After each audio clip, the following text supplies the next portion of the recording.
Hello viewers, welcome back. చిక్కు explains. మీకు ముఖ్యమైన విషయం చెప్పాలండి. మీరు ఈ వీడియో ఫస్ట్ టైం చూస్తున్నట్టయితే దయచేసి మీరు ప్రీవియస్ వీడియో చూసిన తర్వాత వీడియో చూడండి. ఎందుకంటే నేను ఒక ఫ్లోలో వెళ్తున్నాను. ప్రతి వీడియో కూడా ఇంకొక వీడియోకి రిలేషన్ ఉంటుందండి. అది డిపెండ్ అయి ఉంటుంది. మీరు ఏ వీడియో మిస్ చేసినా కూడా ఆ నెక్స్ట్ వీడియో మీకు అర్థం అవడానికి కొంచెం ఇబ్బంది పడతారు. సో అందుకు నేను ల్యాగ్ చేయకుండా ఇంపార్టెంట్ విషయాలు నేను రియల్ టైమ్ ఎగ్జాంపుల్స్తో క్లియర్గా ఎక్స్ప్లెయిన్ చేశానండి. సో ఆ వీడియో చూసిన తర్వాత ఈ వీడియో చూడండి. అండ్ ఈరోజు టాపిక్ వచ్చేసి SDLC, the software developing life cycle. టాపిక్లోకి వెళ్ళే ముందు అసలు SDLC అంటే ఏంటి, దానివల్ల మనకు ఉపయోగం ఏంటి, అది మనకి ఎలా ఉపయోగపడుతుంది అనే విషయాల గురించి మనం ఒక బ్రీఫ్ తెలుసుకుందామండి. ఇక్కడ మీరు గుర్తుపెట్టుకోవాల్సిన విషయం ఏంటంటే, ముఖ్యంగా సాఫ్ట్వేర్ ఫీల్డ్లో అప్లికేషన్స్ తయారు చేస్తారండి. అది వెబ్ అప్లికేషన్ అయినా సరే, మొబైల్ అప్లికేషన్ అయినా సరే, సిస్టమ్ అప్లికేషన్ అయినా సరే. సో ఒక అప్లికేషన్స్ అనేవి తయారు చేస్తారు. ఆ అప్లికేషన్ తయారు చేయడానికి కూడా ఒక ప్రాసెస్ ఉంటుంది. ఎగ్జాంపుల్గా మీరు వాడుతున్న మొబైల్ తీసుకుందాం. ఆ మొబైల్ మీ చేతులకు రావడానికి, మీరు అది పర్చేస్ చేసుకోవడానికి దాని వెనకాల ఒక ప్రాసెస్ ఉంటుంది. దానికి ఒక ఎక్విప్మెంట్ కావాలి, మెటీరియల్స్ కావాలి, వర్కింగ్ ఏరియా కావాలి, వర్కర్స్ కావాలి. అలాగే అది తయారైన తర్వాత దాన్ని పబ్లిష్ చేసుకోవడానికి యాడ్స్ కావాలి, ట్రాన్స్పోర్ట్ కావాలి, డీలర్షిప్ కావాలి, సేల్స్మెన్స్ కావాలి, చివరిగా ఒక మొబైల్ షాపో లేకుంటే అమెజాన్, ఫ్లిప్కార్ట్ సంథింగ్ ఇలాంటి ఏరియాస్ కావాలి. సో ఇదంతా ప్రాసెస్ జరిగితే ఆ మొబైల్ అనేది మీ దగ్గరికి వచ్చింది. దాని వెనకాల ఇంత ప్రాసెస్ ఉంది. అలాగే ఇంకో ఎగ్జాంపుల్ తీసుకుంటే, ఒక హౌస్ బిల్డ్ చేసుకోవాలి. ఒక హౌస్ బిల్డ్ చేయాలంటే ఒక స్థలం కావాలి, ఒక ఏరియా కావాలి, లేదా ఒక ప్లేస్. ఆ ప్లేస్ ఎన్వైర్న్మెంట్ సెట్ చేసుకోవాలి. అక్కడ హౌస్ని బిల్డ్ చేసుకోవడానికి ఒక బ్లూ ప్రింట్ కావాలి. ఆ బ్లూ ప్రింట్ని ఫాలో అయ్యి వర్క్ చేసే వర్కర్స్ కావాలి, అలాగే మేస్త్రి కావాలి. ఇదంతా ఒక ప్రాసెస్. ఇదంతా జరిగితేనే ఒక హౌస్ని అయితే బిల్డ్ చేయగలం. అలాగే ఇక్కడ అప్లికేషన్ని బిల్డ్ చేయడానికి కూడా ఒక ప్రాసెస్ ఉంటుందండి. ఆ ప్రాసెస్నే మనం SDLC అంటాం, software developing life cycle. So ఇక్కడ కూడా ఒక అప్లికేషన్ తయారు చేయడానికి కొంత పద్ధతి ఉంటుంది, కొన్ని స్టెప్స్ ఉంటాయి, ఒక ప్రాసెస్ ఉంటుంది. ఇవన్నీ ప్రాపర్గా జరిగితేనే మనకి ఒక అప్లికేషన్ అనేది డెలివరీ అవ్వబడుతుంది. ఇక్కడ ముఖ్యంగా 6 స్టెప్స్ ఉంటాయండి మనకి. ముఖ్యంగా ఈ 6 స్టెప్స్లో కూడా ఒక్కొక్క స్టెప్లో ఒక్కొక్క టీం ఉంటుంది. ఆ టీం వాళ్ళ యొక్క వర్క్స్ని వాళ్ళు ప్రాపర్గా కంప్లీట్ చేసుకుంటూ వస్తేనే మనకు ఒక అప్లికేషన్ అనేది రెడీ అవుతుంది. సో ఇందులో మీకు ఒక్కొక్క స్టెప్ కూడా నేను ఎక్స్ప్లెయిన్ చేస్తాను. మీకు రియల్ టైమ్ సినారియోస్తో కూడా మీకు క్లియర్గా చేస్తాను. SDLC, it is a step by step processor to develop an application. So ఇంతసేపు చెప్పుకుందేనండి, ఒక అప్లికేషన్ని తయారు చేయడానికి యూజ్ అయ్యే ఒక ప్రాసెస్ని మనం SDLC అని పిలుస్తాం. అందులో ముఖ్యంగా మొదటిది రిక్వైర్మెంట్ కలెక్షన్. ఇది ఇక్కడ ఒక కీ రోల్ ప్లే చేస్తుందండి. ఎందుకంటే ఒక అప్లికేషన్ని తయారు చేయడానికి ఇక్కడి నుంచే మొదలవుతుంది. ఇక్కడ ఏం జరుగుతుందంటే, ముఖ్యంగా ఎక్కడైతే క్లయింట్స్ ఉంటారో, కస్టమర్స్ ఉంటారో, వాళ్ళ నీడ్స్ ఏంటి, వాంట్స్ ఏంటి తెలుసుకొని వాళ్ళ దగ్గరికి వెళ్ళి ఒక సాఫ్ట్వేర్ కంపెనీ గురించి ఎక్స్ప్లెయిన్ చేసి, వాళ్ళ ప్రోడక్ట్ గురించి ఎక్స్ప్లెయిన్ చేసి ఒక రిక్వైర్మెంట్ తీసుకొచ్చే ఎంప్లాయీని బిజినెస్ అనలిస్ట్ అంటాం. ఇక్కడ 2 వేస్గా జరుగుతాయి. ఈ బిజినెస్ అనలిస్ట్ క్లయింట్ దగ్గరికి వెళ్ళి రిక్వైర్మెంట్ తీసుకుని వస్తాడు, లేదా క్లయింటే తన అవసరాలకు తగ్గట్టుగా కంపెనీని రీచ్ అయ్యి ఆ ప్రోడక్ట్ గురించి తెలుసుకొని రిక్వైర్మెంట్ ఇస్తాడు.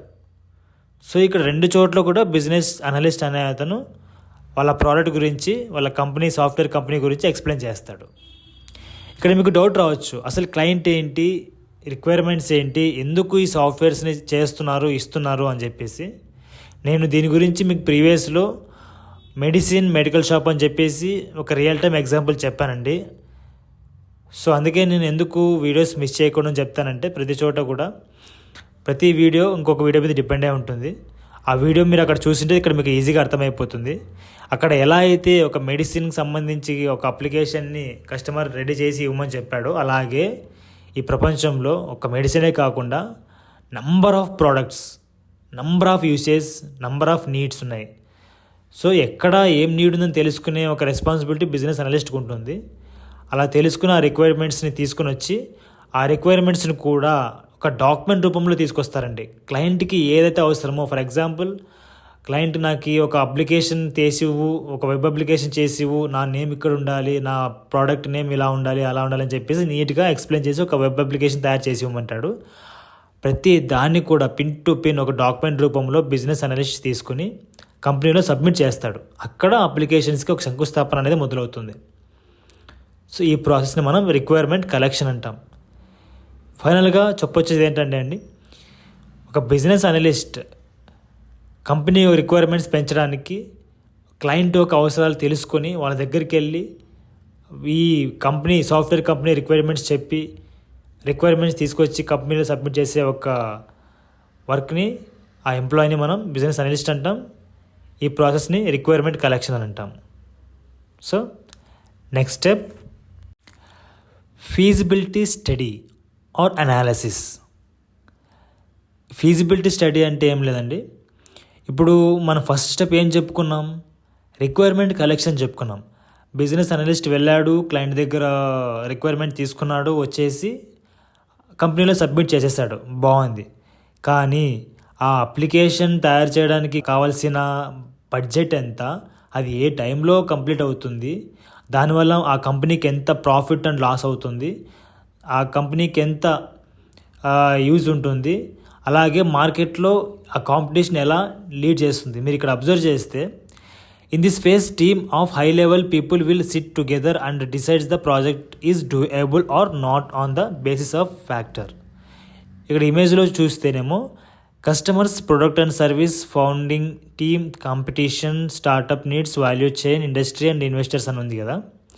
ప్రతిదీ కూడా హై లెవెల్ టీమ్ అనేవాళ్ళు టుగెదర్గా సిట్ అయ్యి వీటి గురించి డిస్కస్ చేస్తారండి. హై లెవెల్ టీమ్ అంటే ఒక కంపెనీలో ముఖ్యంగా finance manager, HR, product manager, is possible then CEO ఉంటారు, లేకపోతే మోస్ట్లీ వీళ్ళే ఉంటారు. సో ఈ హై లెవెల్ టీం అంతా కూర్చుని ఈ ప్రాజెక్ట్ మనకి వర్తబులా కాదా, మనకి ప్రాఫిట్ ఉంటుందా లేదా, ఎంతవరకు మనకి ప్రాఫిట్ ఉంటుంది అని చెప్పేసి డిస్కస్ చేస్తారండి. ఒకవేళ ఈ ప్రాజెక్ట్ని మనం చేసినా మనకు ప్రాఫిట్ లేదు అంటే అక్కడితో ఆపేస్తారు.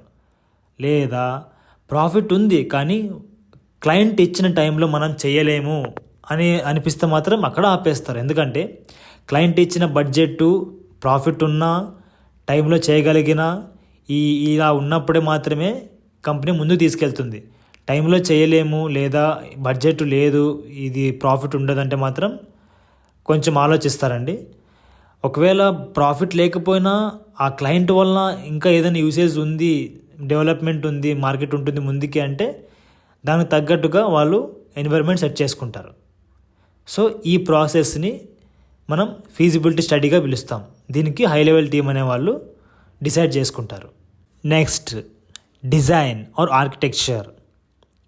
మీకు ఇది చెప్పే ముందుగా మీకు ఒక హౌస్ బిల్డింగ్ గురించి ఎక్స్ప్లెయిన్ చేయాలి. ఒక ఇంటిని కట్టాలంటే ఆ ఇంటిని కట్టే ముందు ప్లేస్ చూసి ఆ ప్లేస్ తగ్గట్టుగా సివిల్ ఇంజనీరు ఒక ఆర్కిటెక్చర్ గీస్తాడు, అంటే ఒక బ్లూ ప్రింట్ గీస్తాడు. ఆ బ్లూ ప్రింట్ని బేస్ చేసుకునే మేస్త్రి అనే ఒక వ్యక్తి ఇంటిని నిర్మిస్తాడు, బిల్డ్ చేస్తాడు.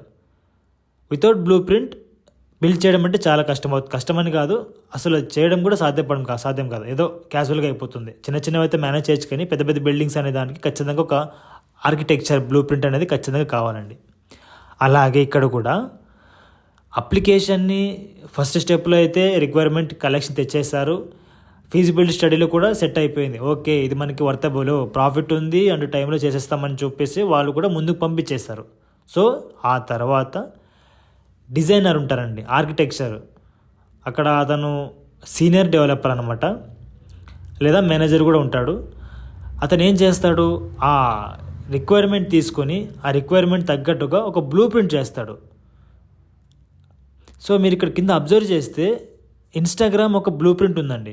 మనం వాడే ఇన్స్టాగ్రామ్ కూడా బ్లూ ప్రింట్ ఇలాగే ఉంటుంది. ఇక్కడ అబ్జర్వ్ చేస్తే యూజర్ ఇంటరాక్షన్, ఇక్కడ request processing server. So user అనే ఒక వ్యక్తి లేదా మీరే ఇన్స్టాగ్రామ్లో ఏదో ఒకటి వీడియో స్క్రోల్ చేయడము, ప్రెస్ చేయడము, ప్రతిది కూడా ఒక రిక్వెస్ట్గా కన్సిడర్ చేసుకుంటుంది అది. సో మీకు ఒక రీల్ ఓపెన్ కావాలన్నా, ఒక లైక్ చేయాలన్నా, లేదా ఒక షేర్ చేసుకోవాలన్నా కూడా ప్రతిది కూడా మనం ఇన్స్టాగ్రామ్కి ఒక రిక్వెస్ట్ పంపిస్తున్నాం. ఆ రిక్వెస్ట్ తీసుకొని అక్కడ మన ప్రతి ఒక్క యాక్టివిటీని షేర్ చేసినా, లైక్ చేసినా, సెర్చ్ చేసినా ప్రతి ఒక్క యాక్టివిటీని అది రికార్డ్ చేసుకుంటుంది. రికార్డ్ చేసుకుని అలాగే మనకి ఏదైతే కావాలో అది డైరెక్ట్గా డేటాబేస్కి వెళ్ళి డేటాబేస్ నుంచి డేటాని తెచ్చుకోవడము, లేకుంటే అక్కడ నుంచి మనకు కావాల్సిన ఇన్ఫర్మేషన్ ఇవ్వడము కూడా ఉంటుంది. సో ఇలా నాకు కావాలని చెప్పేసి ఆర్కిటెక్చర్ అనే ఒక వ్యక్తి డిజైన్ చేస్తాడు. సో మన ఇన్స్టాగ్రామ్ ఆర్కిటెక్చర్ ఇలాగుంటుంది. అలాగే ఆ క్లయింట్ యొక్క రిక్వైర్మెంట్ తగ్గట్టుగా ఒక ఆర్కిటెక్చర్ని డిజైన్ చేస్తాడు. అందులో మనకి హై లెవెల్ డిజైనర్, లో లెవెల్ డిజైనర్ అని ఇద్దరు ఉంటారు. ఈ హై లెవెల్ డిజైనర్ అనే ఒక వ్యక్తి సీనియర్ డెవలపర్గా ఉంటాడు. అతని మినిమం ఒక 10 years అయి ఉండొచ్చు, 20 years ఉండొచ్చు, మనకి అది డిపెండ్స్ ఆన్ ఉంటుందండి. అతను ఈ మెయిన్గా మాడ్యూల్స్, అందులో మాడ్యూల్స్, కాంపోనెంట్స్ అని ఉంటాయి, అది మీకు ముందు చెప్తాను. మాడ్యూల్స్ని డిజైన్ చేసి పెడతాడు హై లెవెల్ డిజైనర్ అయితే. అదే లో లెవెల్ డిజైనర్ అయితే అందులో కాంపోనెంట్స్ని డిజైన్ చేస్తాడు. అంటే ఒక అప్లికేషన్ తయారు చేయాలంటే ఇది మీకు నేను జస్ట్ శాంపుల్ అండి. ఇది ఇన్స్టాగ్రామ్ శాంపుల్ ఆర్కిటెక్చరే. అసలైన ఆర్కిటెక్చర్ ఇంకా చాలా పెద్దగా ఉంటుంది. ఇది జస్ట్ మాడ్యూల్ ఆర్కిటెక్చర్. సో అలాగా ఈ హై లెవెల్ డిజైనర్, లో లెవెల్ డిజైనర్ కలిసి ఒక ఆర్కిటెక్చర్ బ్లూ ప్రింట్ని డిజైన్ చేసి ఇస్తారండి. సో ఇది 3rd స్టెప్. 4th స్టెప్కి వచ్చేసరికి డెవలప్మెంట్ టీమ్ ఆర్ ఇంప్లిమెంటేషన్. ఇక్కడ ముఖ్యంగా ఒరిజినల్ అప్లికేషన్ తయారవుతుందండి. డెవలప్మెంట్ టీమ్ అంటేనే ఇక్కడ ఏం లేదండి, డెవలపర్స్ ఒక కోడ్ రాసి అప్లికేషన్ డెవలప్ చేయాలి. ఇక్కడ అబ్జర్వ్ చేస్తే in this phase team of developer start with the codes by choosing one programming language. అంటే మార్కెట్లో చూస్తే ప్రోగ్రామింగ్ లాంగ్వేజ్ మల్టిపుల్ ఉంటాయి. జావా అనండి, పైథాన్, C++, .NET, ఇలా ఏదైనా సరే ఒక ప్రోగ్రామింగ్ లాంగ్వేజ్ని తీసుకుని కోడింగ్ రాయడం స్టార్ట్ చేస్తారు. అక్కడ మనకి హై లెవెల్, లో లెవెల్ డిజైనర్స్ డిజైన్ చేసి ఇచ్చిన ఒక బ్లూ ప్రింట్ తీసుకుని డెవలపర్ అనే ఒక వ్యక్తి ఈ అప్లికేషన్ డిజైన్స్ చేయడం స్టార్ట్ చేస్తాడు. So this processor or writing the code by the developer continue until the application is ready. అంటే ఒక అప్లికేషన్ ప్రాపర్ రెడీ అయ్యేంత వరకు, కంప్లీట్ రెడీ అయ్యేంత వరకు, కంప్లీట్ అని కాదు కానీ రెడీ అయ్యేంత వరకు అప్లికేషన్ని కోడింగ్ రాస్తాడండి. ఇక్కడ మీరు ఈ డయాగ్రామ్ అబ్జర్వ్ చేస్తే user and presentation layer, business logic layer, data access layer అని ఉంది.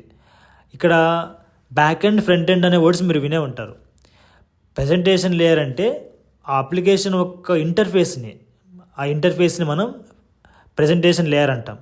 అది ఒక ఫ్రంట్ ఎండ్గా పిలుస్తాం. బిజినెస్ లాజిక్ లేయర్ బ్యాక్ ఎండ్గా పిలుస్తాం. అంటే ముఖ్యమైన లాజిక్ అంతా, కండిషన్స్ అన్నీ కూడా బ్యాక్ ఎండ్లో ఉంటుంది. అక్కడ లాజిక్ అంతా అక్కడే ఉంటుంది. ఆ లాజిక్ని యూజ్ చేసుకుని డేటా యాక్సెస్ లేయర్ ఉంటుంది, అది కూడా కోడింగే. అక్కడి నుంచి డేటాబేస్కి వెళ్తుంది. మీరు రైట్ సైడ్లో చూస్తే ఇక్కడ డేటాబేస్ ఉంటుంది. ఆ డేటాబేస్కి వెళ్ళి డేటాను తెచ్చుకుంటుంది, మన యూజర్కి వస్తుంది. సో ఈ ప్రాసెస్ అంతా డెవలపర్ అనే ఒక వ్యక్తి డెవలప్ చేస్తాడు. సో దీన్ని మనం డెవలపింగ్ టీమ్ అంటాం. తర్వాత డెవలపర్ డెవలప్ చేసి అప్లికేషన్ని ముందుకు పంపించేస్తారు. సో అది ప్రాపర్గా వర్క్ అవుతుందా లేదా చెక్ చేయాలి కదా. సో చెక్ చేయడానికి ఇక్కడ టెస్టింగ్ టీమ్ అనేది వాళ్ళు ఉంటారనమాట. మీకు ఒక డౌట్ రావచ్చు, డెవలపరే ఎందుకు టెస్ట్ చేయకూడదు? ఇప్పుడు డెవలపరే కష్టపడి అంత కోడ్ని యూజ్ చేసి రాశాడు కదా, మరి అన్నీ ఆయన తెలిసింటాయి కదా, ఆయన ఎందుకు టెస్ట్ చేయకూడదు అని మీ డౌట్ రావచ్చు. ఇక్కడ ఏంటంటే అండి, డెవలప్ చేసిన వ్యక్తి టెస్టింగ్ చేయడం పెద్ద కష్టమేం కాదు, కానీ టైం సరిపోదు. ఇప్పుడు ఆ వ్యక్తి డెవలప్ చేయడానికి 8 hours సరిపోతుంది.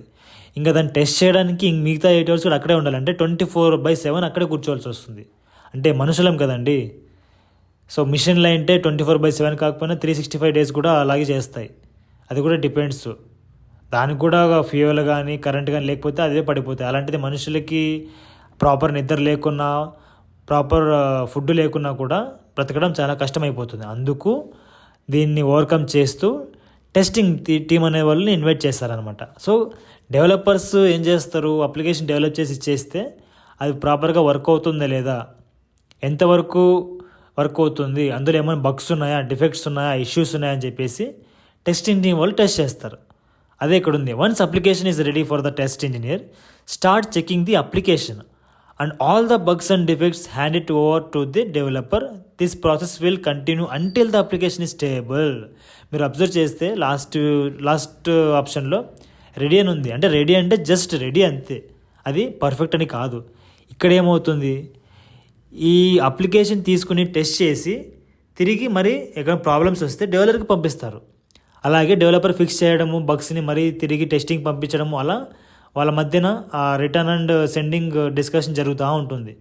ఫైనల్ ఎంతవరకు అంటే అంటిల్ అప్లికేషన్ ఈజ్ స్టేబుల్ అంటే పర్ఫెక్ట్గా రెడీ అయ్యేంత వరకు వీళ్ళ మధ్యన ఈ ప్రాసెస్ అనేది జరుగుతూ ఉంటుంది. ఫైనల్గా అప్లికేషన్ని స్టేబుల్ అయినప్పుడే టెస్టింగ్ టీం నుంచి ముందుకు మూవ్ చేస్తారు. సో ఇది టెస్టింగ్ టీం అండి. తర్వాత ఇన్స్టాలేషన్ టీం. ఇప్పుడు అప్లికేషను రిక్వైర్మెంట్ అయిపోయింది, ఫీజిబిలిటీ స్టడీ అయిపోయింది, డిజైన్ చేసేసారు, మరి దాన్ని తయారు చేసేసారు, టెస్టింగ్ కూడా అయిపోయింది. సో అప్లికేషన్ అనేది రెడీ అయిపోయింది, స్టేబుల్ అయిపోయింది.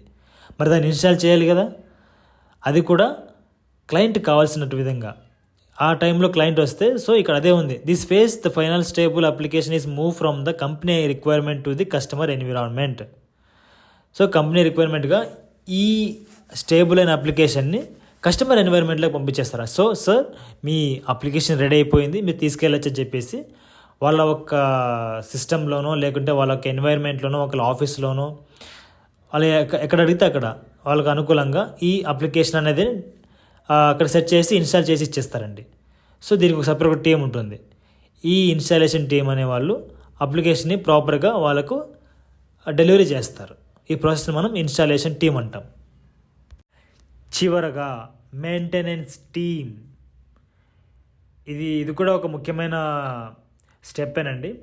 అంటే ఇప్పుడు మీరు ఒక మొబైల్ తీసుకున్నా, ఒక ల్యాప్టాప్ తీసుకున్నా, వాళ్ళు మీకు ఒక వారంటీ గ్యారంటీ ఇస్తారు, 1 year 2 years అని చెప్పేసి. ఎందుకు అంటే తీసుకున్న వెంటనే కొన్ని సైడ్ ఎఫెక్ట్స్ వలనో సంథింగ్ ప్రాబ్లం వలనో క్రాష్ అయ్యో చెడిపోయో ప్రాబ్లమ్స్ వచ్చి అయిపోతాయి. సో దానికి మనం వేలు పెట్టి అమౌంట్ పెట్టి తీసుకుని 1 year కూడా రాకపోతే అది ఖచ్చితంగా ఆ కంపెనీ యొక్క తప్పు అవుతుంది.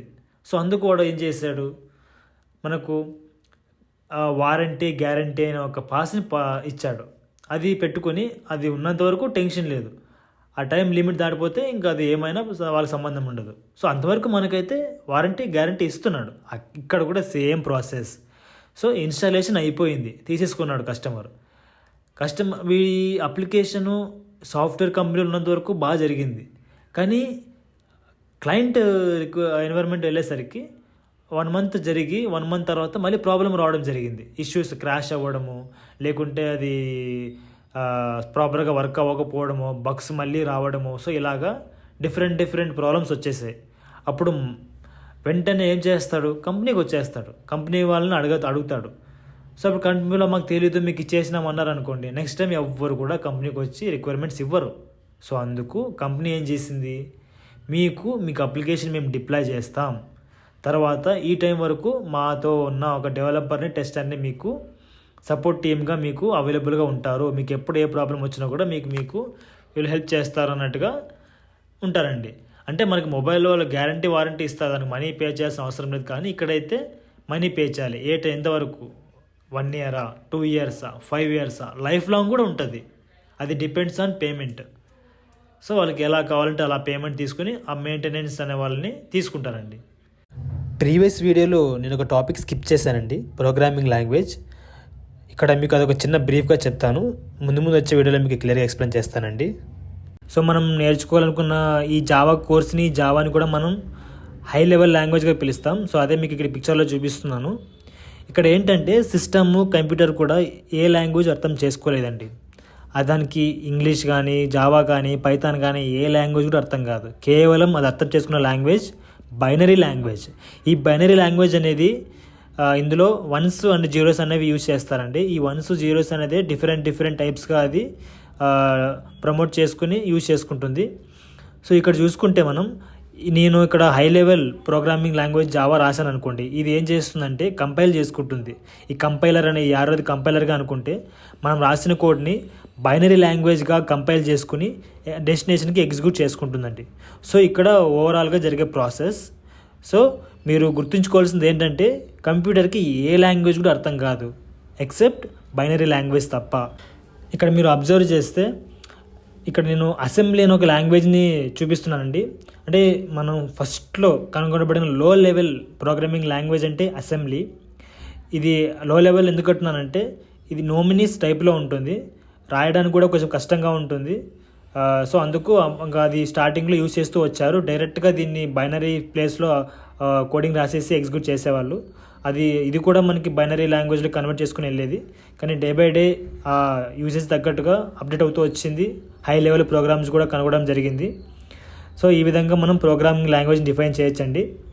ఇంకా నేను వీటి గురించి బ్రీఫ్గా మీకు అర్థమయ్యే విధంగా ముందు వచ్చే వీడియోస్లో మీకు అర్థమవుతుంది. నేను ఎందుకు ఇప్పుడు చెప్తున్నానంటే జస్ట్ ఒక ఓవరాల్ ఐడియా కోసం నేను చెప్తున్నానండి. ఏ వీడియో కూడా మిస్ చేయొద్దండి.